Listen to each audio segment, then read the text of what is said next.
বিন তার বাবাকে বৃদ্ধাশ্রমে রেখে ফেরার পথে দেখে বৃদ্ধাশ্রমের এক বৃদ্ধ হাঁটতে পারতেছে না, খুব কষ্ট হচ্ছে।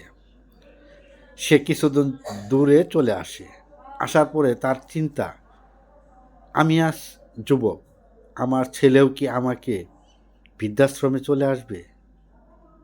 তার ভিতরে ভয় এবং ভালোবাসা দুটোই জন্ম নিল।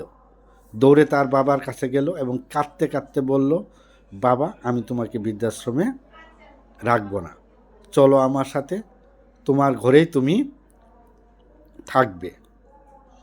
সারমর্ম হলো, যে বাবা মা সন্তানকে কথা বলা, হাঁটা, খাইয়ে বড় করেছে, তাদের জায়গাটা বৃদ্ধাশ্রমে নাই, তাদের জায়গাটা সন্তানের হৃদয়ে ও ভালোবাসায় হওয়া উচিত।